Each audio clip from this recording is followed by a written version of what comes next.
CM Jagan కు వివేక సతీమణి సౌభాగ్యమ్మ లేఖ రాశారు. తమ కుటుంబంలోని వారే వివేక హత్యకు కారకులు కావడం బాధిస్తోందని, వారికి మీరు రక్షణగా ఉండటం మరింత కలిచివేస్తోందన్నారు. తమ పట్ల పార్టీ నేతలతో పాటు మీ అనుకూల మీడియా చాలా ఇబ్బందికరంగా వ్యవహరిస్తుందని వాపోయారు.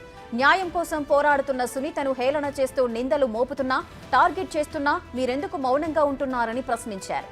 వివేక హత్యకు కారకులైన వారికి ఎంపీగా అవకాశం ఇవ్వడం సమంజసమేనా అంటూ నిలదీశారు.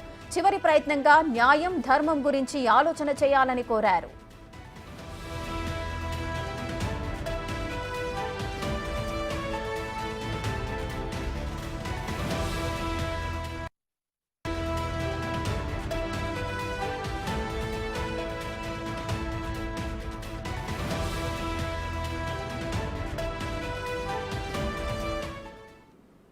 సీఎం జగన్ కు వివేక సతీమణి సౌభాగ్యమ్మ లేఖ రాశారు.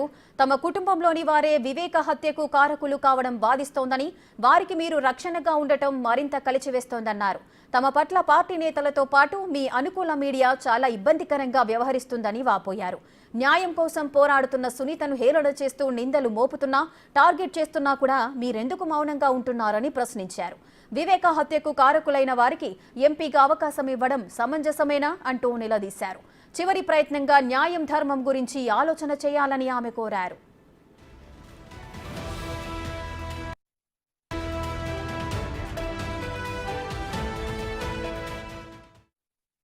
చిన్నారను అన్యాయంగా ఎమ్మెల్సీ ఎన్నికల్లో ఓడించిన వారితోనే సంఖ్యాబలం లేకపోయినా కూడా ప్రలోభాలతో, అధికార బలంతో ఓడించిన వారితోనే ఈరోజు చట్టా పట్టాలు వేసుకొని తిరుగుతా ఉన్నారు అనంటే దానికి అర్థమేమిటి అని చెప్పి ఈ సందర్భంగా అడుగుతా ఉన్నా.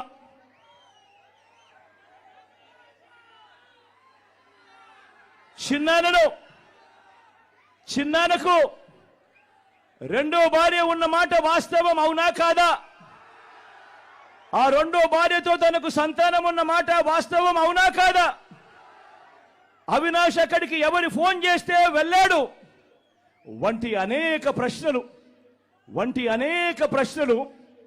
అవినాష్ తన అనేక ఇంటర్వ్యూస్లో, తన ప్రెస్ కాన్ఫరెన్స్లో తాను లేవనెత్తిన ప్రశ్నలు సహేతుకమే కదా అని చెప్పి ఎవరైనా అవినాష్ వైపు ఎవరైనా మాట్లాడితే చాలు వెంటనే వారి మీద కూడా అడ్డగోలు ఆరోపణలు చేస్తూ కుట్ర రాజకీయాలు చేస్తా ఉండడం ధర్మమేనా అని చెప్పి ఈ సందర్భంగా ప్రతి ఒక్కరిని